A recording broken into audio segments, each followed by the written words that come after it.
La radio, ¿cómo está, Carlos? ¿Cómo te va? ¿Estabas escuchando lo que venimos hablando? ¿Qué reflexión haces de lo que venimos hablando?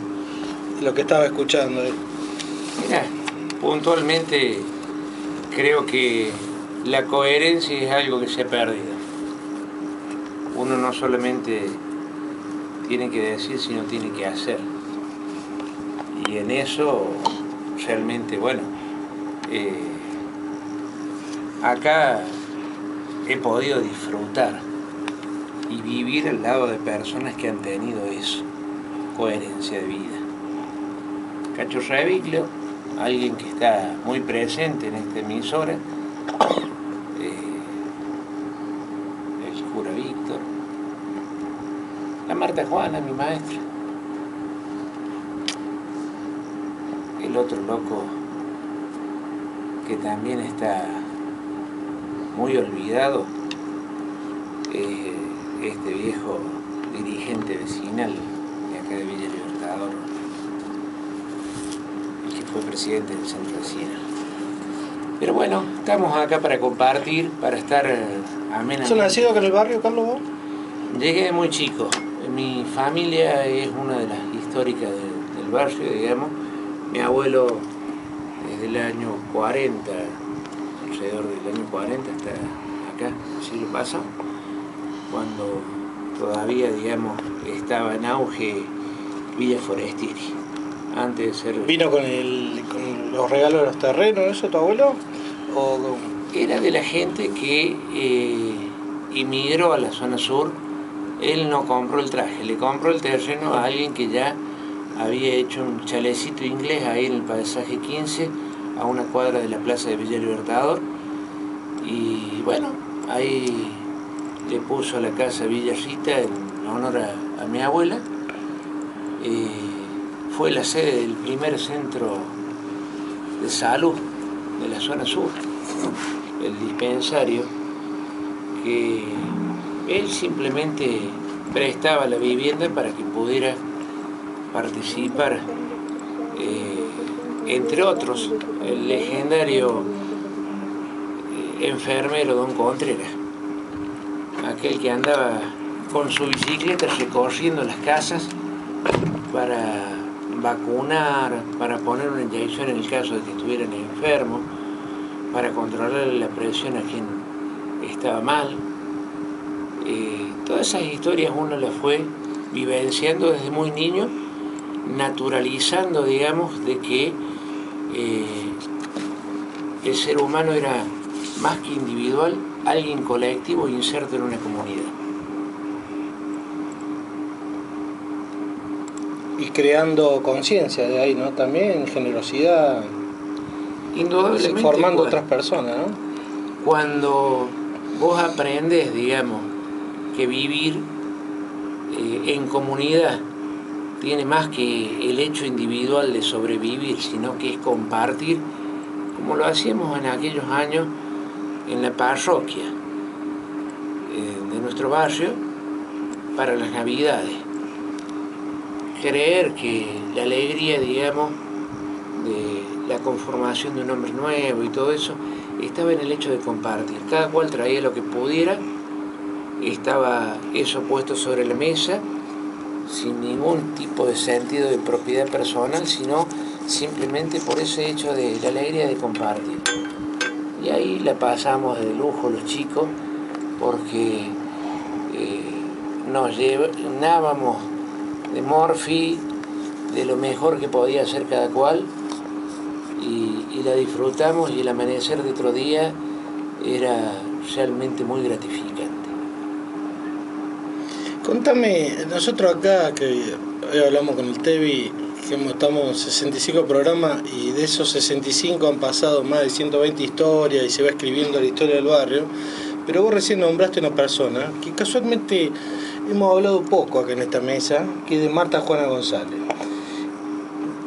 Eso, quiero que me conté la historia de Marta Juana González, lo que sepa, lo que quieras compartir, todo suma.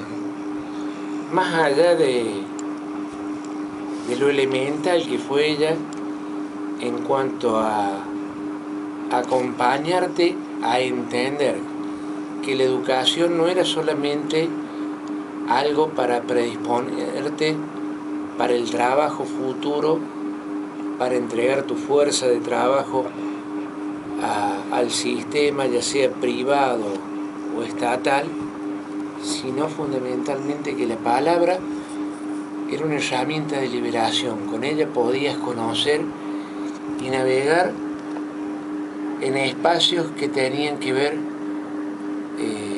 más allá de lo geográfico y lo físico.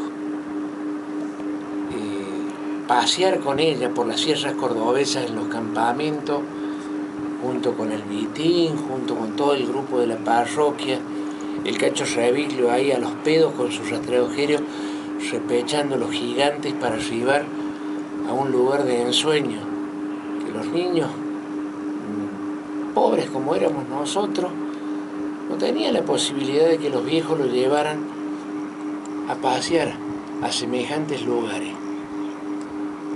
Y en eso era la construcción de que también los niños, los jóvenes, toda la comunidad tenía el derecho al goce, no solamente al esclavizarse en el surco del trabajo. Algo que solamente uno reinterpretando con el paso de los años puede dimensionar esa tremenda tarea que llevó ella. Pero no desde un altar allá lejano, no te hacía sentir como que estaba en una cuestión piramidal, de que ella te bajaba su iluminación y vos simplemente como un ser pasivo la recepcionabas. No, era algo de compartir esa cotidianidad y de ir construyendo saberes colectivamente. Hoy creo que hay muchas personas que vieron un cambio en su vida, no desde la realidad económica y social en base simplemente al Dios dinero, no, a la alegría de compartir una espiritualidad diferente en este hecho de abrir horizonte, de abrir cabeza, que fue su tarea tanto con los niños en la San José Obrero, en Barrio Santa Isabel, pero también fundamentalmente con los adultos allí en el altillo, en el campanario de la parroquia, donde estaban mezclados los viejos y también los jóvenes excluidos que no tenían posibilidad de participar en el sistema educativo. Ella los cobijaba en ese pequeño recinto y a través de algunas varias hojas, digamos, nos iba haciendo ver de un modo diferente este hecho de insertarse en la alegría de la comunicación, de que el otro estaba allí al frente y que en el puente de la palabra nos encontraba. La parroquia era como un espacio así de refugio, ¿no? Más que como que ahí se sentían a salvo en esos años, ¿no? Más allá de lo que fuera estrictamente espiritual, en lo ritual del catolicismo, la parroquia impulsó el derecho a una vida digna. Los otros días me acordaba de Víctor. Víctor Hacha. El cura de la parroquia, haciendo los ladrillos a mano, los ladrillos bloque a mano. ¿Eso es ladrillo hueco? Sí. Sí, mi abuelo lo hacía cuando era tener la maquinita para hacerlo. Yo era el que terminaba el proceso, digamos, del curado porque era el encargado de regarlo durante 3 días. Caminando los otros días el centro cultural que se está por remodelar para poder brindar, digamos, su espacio a la comunidad de una manera mejor. En el piso del centro cultural están esos bloques y a diferencia, digamos, de los bloques hechos simplemente pensando en generar recursos económicos para quien los hace, la consistencia y la dureza de los bloques que se hacían en aquel entonces, aún hoy es difícil romperlos a barreta. Se levantaban esos ladrillos, ¿no? Eso te habla de pensar que el trabajo tiene que tener algo de trascendencia, no del hecho de que muchas de las cosas, como el vaso de gaseosa que vos estás tomando, es simplemente transitorio, es algo que se produce por el consumismo mismo, pero que se tiene que acabar.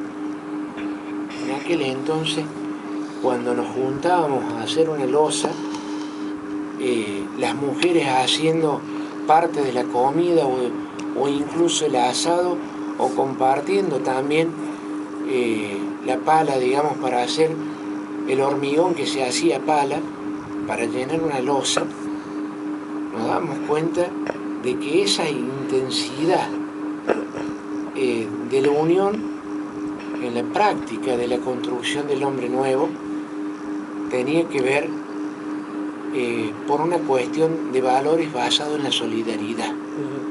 Yo me siento bien si vos avanzás en tu dignidad como ser humano y tenés un techo nuevo que cobije a tu personalidad y a los hijos que estás criando. Claro, cuando hablas de hombre nuevo, hablas de hombre incluido, ¿no? De hombre incluido. Fundamentalmente eso. Hoy encontramos que el ser humano es un número más. Quizás vos, en tu capacidad como escritor, como intelectual, como gente que transmite los pensamientos que tienen que ser debatidos en la comunidad, no va a tener lugar si no sos adscripto a las enseñanzas del consumismo. Entonces no vas a estar en un medio como La Voz del Interior o participando en lo que ellos consideran como la gente bien. No. Tus libros, cuando los edites, los vas a tener que esforzar laburando en el mano a mano para que tu palabra llegue con mucho esfuerzo a otro, porque estás excluido, le sobras al sistema, porque sos antisistema.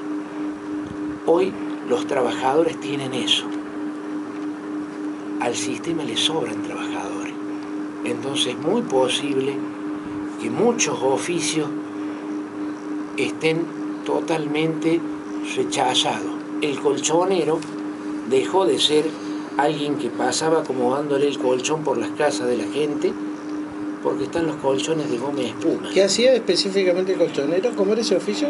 El colchonero pasaba en algún carro o algún auto viejo o chata, llevando una maquinita que estaba hecha con clavos para cargar la lana y hacerla esponjosa nuevamente en aquellos casos de los colchones que ya tenían varios usos y algunas secciones amatorias encima. Entonces, usted le hace falta un colchonero. Eso que, a mi amigo acá, creaba... marcha un colchonero para mi amigo Emilio Álvarez. Eso creaba una forma, digamos, de vivenciar. Imagino el nivel de intimidad de un colchonero cuando entró a una casa. Señora, deje de usted. Pero tenía un tipo respetuoso el colchonero, ¿no? Me imagino. Indudablemente se lo apreciaba porque tanto era venerado este oficio, porque le ayudaba a crear vida y a contener las nuevas vidas. Claro. Eso me hace acordar de un changuito que una vuelta estaba pobre, el matrimonio, dormían todos en la misma cama matrimonial, y el niño mayor, en una de esas secciones, digamos, de alegría de la pareja, lo expulsa y se cae el niño de la cama. Y le dice, claro, a los hijos viejos nos van tirando de la cama mientras van fabricando los nuevos. Mucha historia, digamos, de Villa Libertador está basada en esto del respeto al otro, fuera de la nacionalidad o de la provincia que viniera, porque Villa Libertador se nutrió de una inmigración interna y regional. Acá vinieron a parar a aquellos que venían a servir de obreros en las fábricas automotrices y en la construcción de los nuevos edificios para contener a esa clase media pujante que tuvo Córdoba siempre, la Córdoba doctoral. Este fue esencialmente un barrio dormitorio de trabajadores. En algunos casos, para poderlos reprimir libremente, la gente de la policía decía que éramos marginales, que había gente que no era digna de vivir. Pero si cualquier vecino de muchos años en el barrio puede hacer memoria, le sobran los dedos de una mano para contar a gente que no merecía el bienestar de llamarle vecino, porque tenía una mala actitud para con la comunidad. Fundamentalmente, lo que yo recuerdo de niño es esto. Compartir un asado después de la loza era típico. Te reventabas el culo para en 3 o 4 horas poder terminarle el dormitorio, la cocina y el baño en la loza esa que se hacía colectiva, y que a veces no había ladrillos bloque o esos bonitos ladrillos de tergopor que ahora existen. No, se hacía todo el entablado, el tramado de hierro, y luego se lo cargaba con cemento armado, y la alegría venía cuando se había concluido la tarea. Se terminaba la lechinada del techo y venía el vino blanco, que ahora está medio como extraviado en el consumo popular. Eso estaba hablando ayer con unos salteños riojanos, que se tomaba vino blanco antes. En la guitarra dama Juana, y se tomaba vino blanco, no se tomaba el tinto. El tinto empezó después, que el tinto es cheto, de alguna forma. Con la Chacha Villagra, en la casa del Gringo Núñez, al frente de la parroquia, conocí lo que era tomar el vino blanco con coca. Después de que hacíamos algunas changas y nos permitía, digamos, juntar una chirola. 50 y 50, ¿era la medida? La medida, la mezcla ideal, en la cual, bueno, se matizaba con lo que se pudiera poner sobre la mesa, incluso algún gatito que terminaba haciendo de cordero para satisfacer el apetito del mediodía. Esto de que los rosarinos tienen la potestad de comer gato, no, son mentiras. No hace falta ser rosarino. Acá a mi derecha tengo un come gato que de acá es nuestro, es cordobés. Claro, pero nosotros en esa época comíamos gato de 4 patas. ¿Qué sabor tiene el gato? ¿Qué sabor tiene el gato de 4 patas? Es una carne muy dulzona, parecida a la del conejo, digamos tierna. La del conejo muy seca, pero la del gato es casi dulzona, muy agradable. ¿Pero vos te la hicieron comer por primera vez sin decirte que era gato, o ya sabes? No, la pendejada en ese momento le hicimos conocer, por ejemplo, a Víctor, que una persona que venía de raigambre, clase media, y tenía mucha estima por las mascotas domésticas. Después de que en un asadito le hicimos probar gato, le trajimos en una bandeja que había ahí en la parroquia la cabeza del animal con el cuero. Lamentablemente nos prohibió la entrada casi por un mes a la parroquia, pero bueno, él tenía que entender que nosotros hacíamos simplemente eso para tener la alegría de compartir la casa de un bicho que se había hecho de su hogar para estar sobre la mesa. No se había entregado fácilmente. Claro. Ahora se ve, por lo que contaba recién, iba tomando cuenta, nombraba del ladrillo duro de la iglesia como forma de sostener a la gente, y también de la gente, ¿no? Del empleo, que ahora ha cambiado todo eso, ¿no? Hoy vemos dos realidades diferentes. Aquí puede usted llegar a ver o explicarnos es un nuevo nacimiento de un barrio que a lo mejor ha sido olvidado y ha tenido que estar caminando por otros senderos, porque lo que usted contaba es hoy por hoy lo que vemos de diferente de Villa Libertador. ¿Qué piensa usted que puede ser ese cambio tan grande?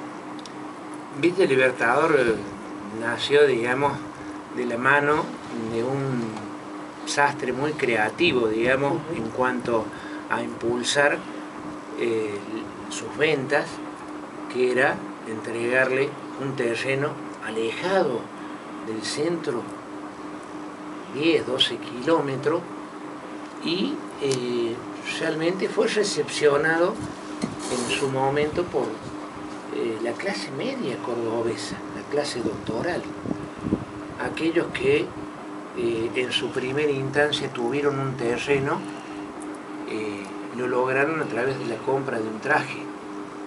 No era el obrero de la construcción el que se compraba un traje. Entonces nació con una matriz de clase media, pero muy dispersa, porque en esos años los servicios que hacían, digamos, a poder vivir con todas las comodidades, no estaban en Villa Libertador.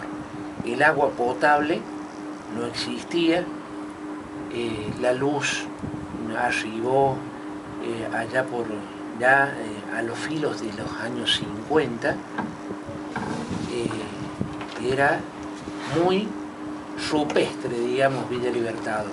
Chalecitos ingleses, viviendas que se desarrollaban de la mano de quien podía darse el lujo de tener una quinta para el fin de semana. Era casi la historia igual que tuvo Argüello, con el canal maestro que se realizó en la primera etapa de gobierno de Perón. Eso posibilita un avance en el desarrollo de la zona, porque tenían el agua que se repartía con carritos aguateros. Fue impulsando el asentamiento de familias aquí en la zona.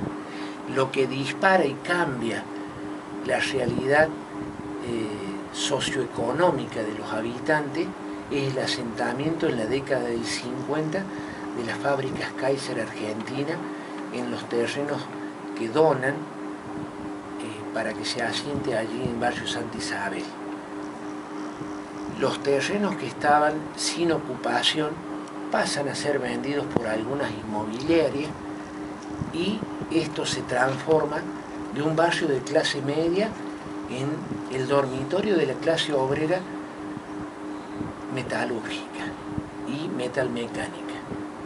De ahí nace en tiempo como Salamanca, ¿no? De esa época, ¿o fue después? Después. Claro, digamos, se hace fuerte Renault en la década del 60 y cuando se arriba a la era convulsionada pre-democracia nuevamente, digamos, estamos hablando que todo después del 55, en la época dictatorial, hasta el 73, transcurren muchos años de dictadura con una impronta local y vecinal que no estaba en impulsar el desarrollo de bienes y servicios para la comunidad como debería darse.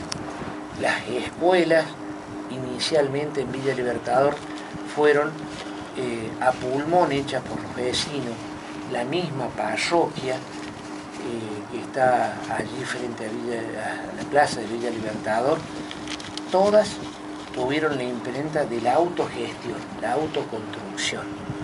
Eso hacía que la participación comunitaria fuera mucho más amena.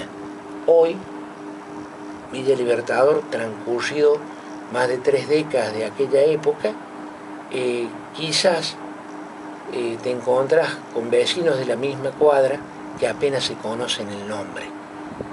El fraccionamiento social ha ido ahondando mucho. Te interrumpo un segundo, aparte de eso, porque acá tengo un mensaje de un señor que ya acaba de llamar por teléfono, que se llama Ungi Ontivero. Dice que Carlos no se olvide que él y el amigo vecino de él no dejaban un gato vivo alrededor de las 6 cuadras. Bueno, hay testigos de... Te están mandando letra. Con razón que no hay ningún gato, que me todo eso me gusta. Bueno, por eso están todos en Santa Isabel, los tiene todos guardados. Acá el compañero hace un servicio solidario. ¡Aquí! Yo sinceramente, ¿qué quieren que les diga? Pasaría mucho tiempo y seguramente hablando de los nombres de las personas que hicieron historia en nuestro barrio y me olvidaría de mucho, pero toda esa gente ejemplar que participó tanto en la parroquia de nuestro barrio como en el centro cultural, que fueron el semillero de las reivindicaciones comunitarias, para mí, como Manuel Sosa, como el Cacho Reviglio, el Ungi Ontivero, con esa familia que tenía rituales de compartir sin pedir un carajo a cambio. La alegría de conocer un pesebre lo aprendimos de doña Argentina, que mientras estuvo en vida, en su casa, nos hacía recordar eso que tenemos como tradición del pesebre y de la hermandad que tuvo Jesucristo cuando llegó a nuestra tierra. Acá no nos hacían falta la sotana, no nos hacían falta demasiadas misas ni el viejo libro sagrado. El amor al hermano se vivía cotidianamente. Cuando había que pelear para que ingresara el colectivo al barrio, cuando se peleó por muchos años el agua potable que se consiguió de obras sanitarias de la nación, gracias a la lucha, no a la bondad de los gobernantes. Nació de esa pelea que tuvieron todos los que participaron en la lucha comunitaria. De ese grupo de vecinos que se cobijaba en la parroquia y en ese pulular de jóvenes que querían realmente brindar un espacio mejor a la comunidad, se benefició toda la zona sur. El primer asfalto, digamos, que ingresaba fuera de la ruta 36, se consiguió allá por el año 69, no porque don Taboada, el intendente de la época, fuera alguien que se quería congraciar con la gente de Villa Libertador. Era porque veía que si no hacía eso, la gente le pasaba una factura muy dura y acá habíamos aprendido que las gomas no servían solamente para andar en auto, era para cortar y hacer oír la voz de los que a veces no tenían voz. En la parte cultural también tenía lo que era el señorio. ¿Te acordás del señorio? El señorio. Yo tengo una relación muy directa con eso porque de chico, aparte de abrir puertas y andar conociendo oficios para sostener, digamos, la existencia, fui caramelero y conocí la realidad del cine de Córdoba. Y luego, cuando fueron siendo expulsadas las salas de la parte céntrica por necesidades de la industria cinematográfica, encontró el Cine Odeón que podía trasladarse a ese galpón que lo cobijó ahí casi apenas a 3 cuadras de la plaza, madera plegable y con la particularidad que cualquiera que dejara de mirar la pantalla y mirar hacia el cielo podía encontrar las estrellas porque no tenía techo. El primer cine que tuvo Villa Libertador y funcionó allí en la calle Patricio, casi entre el pasaje 13 y la actual calle Bogotá. Ahí estaba Don Luna y el tartamudo Valencia, que hacía de plomo acomodando toda la utilería, y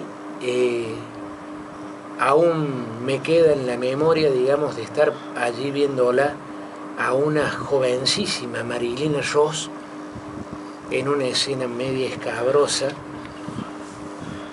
para la época, que si bien no se veía lo que se ve actualmente en el cine tan expuesto, pero que insinuaba y que dejaba toda una metáfora, digamos, de cuando las vivencias, digamos, de esa época.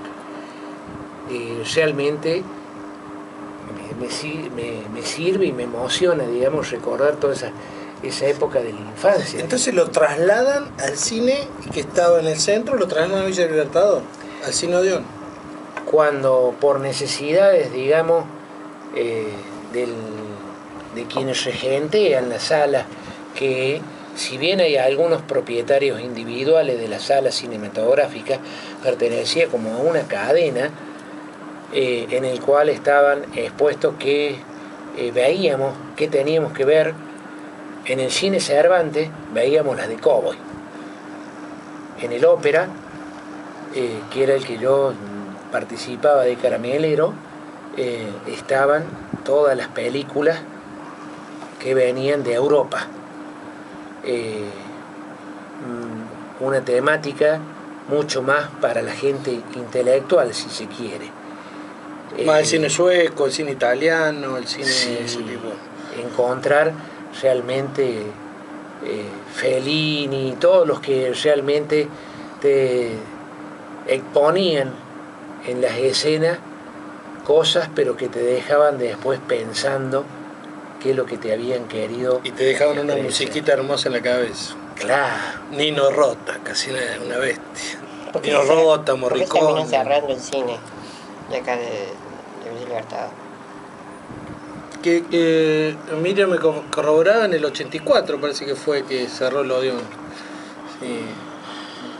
Sí, casi con el retorno de la democracia, la sala se termina cerrando, quizás por no saberse internar en la comunidad con un mensaje más llamativo, digamos, y solamente bajar películas que habían sido quizás éxito en las salas del centro, pero que la realidad local marcaba otra cosa. Cuando se cierra, digamos, el cine, pasan algunos pocos años y se empezó a abrir así tímidamente en el Centro Cultural de Villa Libertador, ahí a media cuadra de la plaza, también algunas pasaban algún tipo de películas cuando se conseguía un Super 8, digamos, o alguna proyector de los más modernos, y se terminaban pasando temas que tenían que ver mucho más con la cuestión de la lucha social. ¿Te acordás de alguna película que se haya pasado acá en el cine Odeón? Que hayas visto acá en Villa Libertador, así que no La primera que para mí va a ser imborrable, digamos, que fue justamente en el cine que tenía lugar a cielo abierto, ahí en la calle Patricio, es Tacuary Chamorro. Algo que recién hace un par de años volví a repasar a través de internet, encontrándola y gratificándome con esa película que para mí significó mucho, porque en un momento de la infancia, digamos, en ese grupito que teníamos con el Gringo Núñez, el Pato Núñez, la Chacha y los ¿La Chacha iba al hermanos. avión? Y la Chacha, sí, en su momento, digamos, fue el que lo llevó de jugar en un baldío a Belgrano, fue don Manuel Sosa, un viejo militante vecinal y que era de la escuela de Luis Fuerza, con el gringo Tosco, que se salvó de ser ajusticiado por la dictadura en su momento, porque cuando vinieron a llevarlo preso, lo encontraron en pedo. Y un teniente que venía dice, ¿cómo puedo venir a buscar a un guerrillero y encontrar este tipo que está en pedo? Este no puede ser. Y lo dejaron. Y ahí pudo hacer un montón de cosas más, don Manuel Sosa, alguien que realmente el barrio debería darle un reconocimiento mayor, pero que él en su humildad dice... ¿Está en el barrio Manuel Sosa todavía? Está con vida, pero ya no está en el barrio, quedó su familia, sus hijos, su mujer, y él está descansando porque él tiene el concepto que cada etapa histórica tiene que tener la sangre nueva de la juventud, que los viejos no se tienen que eternizar guiándolos, sino que tienen que ser parte de una etapa y luego darle el recambio necesario para que participen los más jóvenes. ¿Cuánta sabiduría? Realmente no lo vas a encontrar leyendo un libro de los antiguos griegos o cantando el Internacional o algo así. Pero si vos haces una mirada hacia lo que colaboró en acrecentar los bienes sociales de Villa Libertador, don Manuel Sosa tiene ganada una destacada porción de nuestra historia. Sin que sea, vuelvo a repetirlo, un intelectual. Fue un laburante que creía que debíamos vivir una vida mejor, por el simple hecho de ser solamente humano. Nada más que eso. Creer en el hombre nuevo. Tal cual. En los campamentos que hacíamos como juventud de la parroquia, no teníamos libros para leer, pero ese picado donde compartía la práctica de tener una alegría colectiva como es el fútbol, y que cada cual está en el puesto que mejor puede defender y participa en una creación que se transforma cuando logras el triunfo en una alegría casi infinita y que se guarda en la memoria por el resto de tu existencia. Yo de muy chico dejé de participar en los partidos de fútbol porque lo único que tenía eran unos zapatos italianos con punta de acero para jugar al fútbol. Los amigos del momento me dijeron que valía más el hecho de que ellos tuvieran sus pies sanos a que yo participara jugando. Entonces dejé de hacerlo. Me incluí más en otras actividades después. Pero era más para bailar tap que para jugar al fútbol. Cuando le pegabas un puntazo con eso, seguro que estaba un mes sin jugar el otro. Entonces como que no me caía demasiado simpático. Y, claro. Y eso, bueno, lo guardás como una frustración saludable, digamos. Si bien uno no llegó a jugar en primera como la Chacha, pudiste participar de juegos que había muchos clubes. Estaba el Mortero, que bueno, que ahora se oficializó, pero digo, estaba las Estrellas, Estrella Roja. Estaba la Estrella Roja, el Americano. El Club Atlético Tubito Blanco, de ahí del pasaje 10. Ya no quedan, quizás gente con memoria de esas andanzas, pero a mí me lo sabían remitir la familia Chávez, de cómo hacían sus gloriosos partidos ahí con toda la tribu que eran los Cardosos en ese momento. Se jugaba sin camiseta y sin borseguí, a veces en pata, pero era la alegría de correr tras la pelota, que no siempre fue del fútbol número 5, sino que era con lo que había para jugar. Los potreros eran realmente una alegría de los fines de semana y de las tardes, cuando uno volvía del colegio, ahí, a patear, porque no tenías otra cosa. En la década del 60, el único televisor que había para compartir y ver era en la Avenida de Mayo, casi ahí entre Congreso y Forestieri, en la casa de la familia Valencia. Pagábamos 5 centavos para ver, sentados a veces en el suelo, las aventuras de combate y de las otras historias que nos pasaba en ese momento Canal 12. Lo único que teníamos para ver los niños. Pero el canal estaba lindo, ¿no? Para ir a bañarse, también en esa época era lindo, ¿no? Venía espectacular, podías bañarte, espiar a las vecinas que iban en malla y uno se hacía la ilusión de que estaba tan cercano a la gloria con solo estar allí, sentado a la Era la playa linda, una playa popular el canal en esa época, ¿no? La familia compartía los fines de semana porque era no solamente para bañarse, para pescar.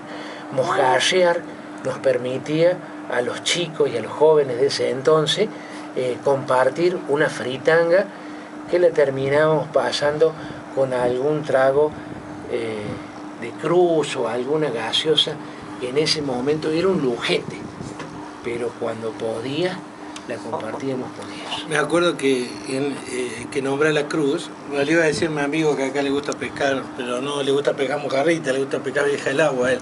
Pero la cruz, me acuerdo que a las mujeres les sabían decir cruz en el pueblo, porque tenían toda la pulpa en el culo. Me acuerdo ¿te acordás la botella de cruz? Claro, que era que quedaba, pero era jugo de naranja rica la botella de cruz. Era mejor que la Fanta y que la Mirinda. ¿De qué se ríe usted? ¿Le gusta otro pescado? Porque por ahí se explicación.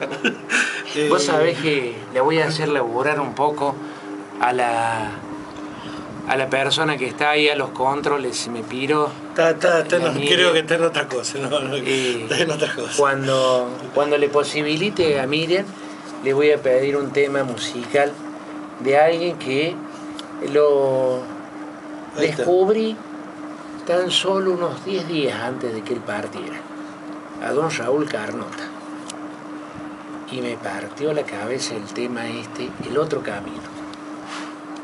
Que si uno no tiene la paciencia, digamos, de que es un ritmo muy tranquilo, escucharlo en algún momento de compartir cosas con amigos, con los seres queridos, ahí realmente encontrás toda esta filosofía. Que se fue este año Raúl Carnota, ¿no? Sí, hace apenas un par de meses. ¿Me sorprendió atrás. la muerte de Carnota? Muy joven, después de padecerlo un tiempo. ¿Estaba enfermo? Tuvo un problema de salud que lo tuvo medio mal los últimos 8 meses de su vida. Y bueno. Qué hermosa música ese Carnota. Ay, mira, está buscando la canción. Entre otros quizás, de los que compartimos la alegría de la voz y del ritmo que tenía Raúl Carnota, era del padre de Esteban, del Gordo. En ese entonces, Democracia Recuperada, Raúl Carnota cantaba Cebollita y Huevo como una de los emblemas, digamos, de la recuperación democrática. Realmente en esa vieja casona que había en el Boulevard Ilía, con el Gordo, con el Horacio y con muchos... La gloriosa casona del Pi. Soñamos muchas cosas. Este espacio que estamos compartiendo, estos micrófonos, son posibles gracias a una etapa de lucha que se dio después aquí en Villa Libertador por el tema de la tierra, la coordinadora de los loteos indexados, donde participaron un montón de gente amiga de los vecinos, sin ser partícipe, digamos, por estar viviendo en el barrio, pero sí compartiendo esa lucha por el derecho a la tierra a través de la coordinadora con Don Vázquez y con un montón de personas que me faltaría la memoria para recordarlos a todos, ya que podría decirte así, a título de cifra, 350 familias con la lucha por la coordinadora de loteos indexados consiguió el título de su vivienda. Hoy queda un remanente de gente que no pudo escriturar en su momento y que el hijo de don Mesio, de don Héctor Mesio, hoy los tiene con la espada en la garganta para quitarles nuevamente sus años de esfuerzo, después de muchos tiempos de pagar 2 o 3 veces sus inmuebles. Ahí están padeciendo una cincuentena de familias esta lucha. Pero Villa Libertador tiene eso de rico. Nunca tuvo grandes, no tiene edificios, no tiene más que ahora la cancha. No en casa de 3 pisos. No. Pero sí, en todos la época de la infancia, se pudo compartir los baldíos para confraternizar los niños y los jóvenes en esta actividad recreativa del fútbol, en las pocas cosas que se hacían en la plaza, en el teatro del centro cultural. La primera actividad de un teatro aquí en la zona fue de la mano de ese puñado de jóvenes que lamentablemente hoy 3 de ellos figuran en la nómina de los desaparecidos, los primeros desaparecidos del país. Vaya curiosa anécdota, la primera nieta recuperada es Tamara, la hija del negro y la negrita. Con esto cierro. Qué lindo, qué lindo. Gracias, Carlito, gracias por contarnos la historia. Realmente muchas cosas que nos contaste hoy no las conocíamos y fue como un lindo, como dice el significado de la palabra recordar. Recordar es volver a pasar por el corazón. Recuperar esas vivencias que te apuntalan como ser humano. Así que muchas veces dicen que el hombre se asemeja al árbol porque la última corteza es la que te da el oxígeno, pero la memoria es el tronco que te mantiene en pie. Qué lindo, qué lindo. Vamos a recordar la Raúl Carnota. ¿Está listo? Y ya volvemos y nos despedimos de Un Bar en el Cielo, episodio 65. Gracias, Carlos Torres. Gracias.